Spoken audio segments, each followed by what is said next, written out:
Halo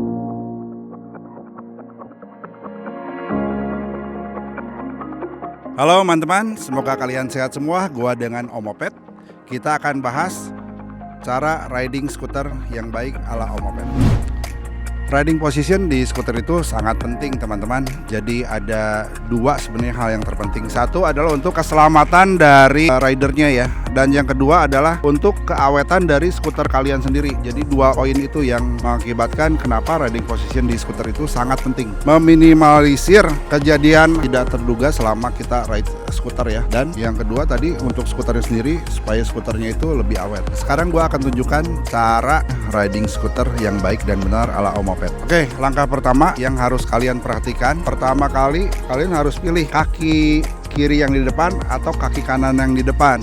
Cara menentukannya yang tahu hanya kalian sendiri. Jadi kaki yang dominan di diri kalian tuh yang mana, yang kiri atau yang kanan. Maksudnya dominan tuh lebih kuat kiri atau kanan, itu harus ditentukan dulu. Jadi kalau misalkan contohnya saya itu yang dominannya kaki kanan ya, jadi kaki kanan saya harus ada di depan, kaki kiri di belakang. Nah itu poin pertama. Yang dominan di diri saya itu adalah kaki kanan, jadi kaki kanan saya harus ada di depan dek dan kaki kiri saya harus ada di belakang dek. Itu posisi kuda-kuda yang baik ya. Setelah tadi kita menentukan posisi kaki atau kuda-kuda, kaki kanan depan dan kaki kiri di belakang, ada dua cara juga ya untuk posisi postur tubuh kita supaya kita lebih nyaman dalam riding. Jadi sebenarnya posisi ada dua besar sih, tegak dan membengkok lututnya ya. Nah cuman dalam hal untuk kita akselerasi di awal, kita harus posisi lutut itu yang belakang lurus, yang depan bengkok. Jadi posisi badan kita agak maju ke depan. Begitu kita setelah akselerasi udah stabil di posisi misalkan kecepatan 20-30, kita boleh badan tegak lagi, tapi tetap kaki lutut belakang dan lutut depan, lutut kiri kanan harus agak membengkok. Fungsinya untuk apa? Fungsinya untuk kuda-kuda juga. Jadi tujuannya kita harus tetap waspada jika di depan ada lubang atau polisi tidur atau ada sesuatu yang hal-hal yang tidak diduga. Jadi kita selalu siap. Dan yang terakhir, kondisi kita mau brake atau rem terbalik. Jadi kaki depan kita lututnya lurus, kaki belakang kita lututnya bengkok, posisi badan kita agak condong ke belakang. Jadi posisinya kurang lebih seperti ini, ke tangan ke handlebar tapi tanpa membebani handlebar. Tahap berikutnya yang tidak kalah penting adalah cara kita menggenggam handlebar ya. Jadi menggenggam handlebar itu kelihatannya sepele, tapi ternyata sangat menentukan untuk keselamatan kita dan kenyamanan kita. Jadi sebenarnya gampang. Jari telunjuk kita dan jari jempol kita ini harus selalu ready dalam posisi terkunci seperti ini ya. Yang jari 3 ini untuk rem. Bisa juga sih sebenarnya kalau misalkan kalian udah lagi jalan, yang satu ini yang jari kelingking dan jari manis kalian genggam, jari telunjuk dan jari tengah kalian untuk rem. Jadi pada intinya handlebar ini gripnya tidak boleh terlepas oleh jari kita. Jadi harus terlalu terkunci. Ini untuk rem atau gini, tergantung kebiasaan kalian. Jadi ini peragaan ya untuk kalau kita mau akselerasi atau mau ngegas. Posisi badan kita kan tadi ke depan ya, ke depan tanpa membebani handlebar. Jadi handlebar ini kalau posisi kita udah benar ke depan, kaki belakang kita lurus sebagai tahanan, si handlebar ini tetap tidak akan ketarik ke belakang sebagaimana layaknya sepeda motor ataupun sepeda. Jadi begitu kita mau akselerasi, badan kita ke depan, gas, tetap menggenggam tanpa menarik ke belakang. Oke.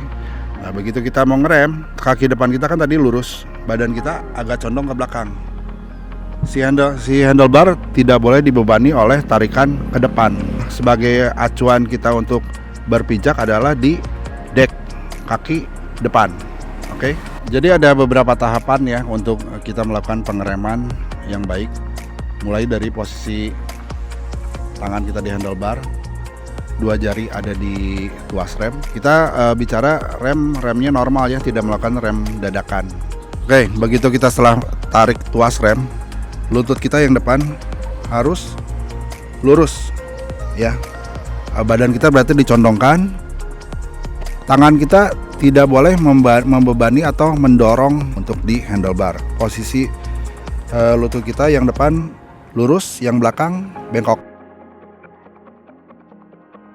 Mengenai posisi kaki di depan satu, di belakang satu adalah adopsinya kita seperti pada umumnya posisi bela diri ya, kalau kita contoh gitu. Jadi sama dengan skuter juga kita analogikan, kita adalah dalam posisi siap fight. Jadi posisi kaki depan dan belakang itu mirip sekali dengan posisi kuda-kuda pada seni bela diri, dimana kita akan riding dengan medan yang kita tidak bisa prediksi 100%. Ya contoh misalkan di depan ada lubang, ada air, ada pasir, ada kerikil, ada polisi tidur, ada kucing lewat, ada anak kecil nyebrang, ada motor motong, ya dan lain-lain. Jadi itulah salah satunya kenapa riding position kaki kita itu harus selalu siap sedia depan dan belakang. Tujuannya adalah untuk mengimbangi keseimbangan kita terhadap skuter.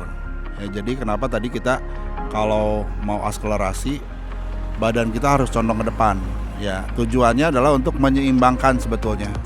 Menyeimbangkan antara skuter dan badan kita. Kenapa juga kita tadi kalau ngerem badan kita harus agak condong, pantatnya ke belakang, badannya ke depan, adalah untuk menyeimbangkan juga dan untuk tidak membebani handlebar dan nanti hubungannya ke stem. Kita juga perlu mengetahui ya, skuter itu beda dengan sepeda atau motor, sangat beda. Jadi kita harus mengenali juga anatomi dasar dari si skuter. Jadi kalau skuter itu sebetulnya hanya enak dipakai untuk di jalan mulus ya, ataupun tanah yang padat. Untuk untuk ada yang kerikil ataupun batu bisa, tapi tidak nyaman. Beda dengan sepeda ataupun motor ya. Jadi emang desain si skuter ini, mau skuter apapun juga yang namanya skuter rodanya kecil itu tidak cocok untuk dipakai di jalan yang off-road sebetulnya ya. Jadi nyamannya di jalan on-road ya, ataupun tanah padat. Nah, untuk supaya kita lebih kita udah mahal-mahal nih beli skuter, punya skuter ya, tapi kita tidak tahu cara memperlakukan dia dengan baik dan benar, itu sayang ya. Jadi saya mau ceritakan sedikit. Skuter kalau kalian lihat pada umumnya adalah dia punya handlebar, punya stem yang panjang ya. Ke bawah dia ada klem kuncian penjepit, karena biasanya rata-rata hampir seluruh skuter itu bisa dilipat karena untuk tujuannya portability ya. Turun ke bawah ini ada roda yang kecil ya. Jadi kenapa posisi ataupun cara megang handlebar kita yang tadi saya bilang tidak membebani ke depan atau ke belakang adalah tujuannya untuk supaya skuter kalian tuh awet ya di bagian kuncian stem ini ya. Macam-macam, ada yang skuter itu ada yang stemnya seperti ini, ada juga yang pakai bar 2, ada juga yang barnya di bawah ya. Sama saja sebetulnya, kunciannya adalah dia sangat terbebani di sini. Jadi kenapa tadi saya bilang tidak boleh kita narik handle, mendorong ke depan atau menarik ke belakang ya, supaya ininya tetap stay stabil. Oke teman-teman, demikian tutorial cara riding skuter yang baik dan benar ala Omoped. Jika kalian punya pendapat ataupun saran, silahkan tulis kolom komentar. Jika kalian menyukai video ini, silahkan di-share ke teman-teman. Salam satu baterai, keep riding.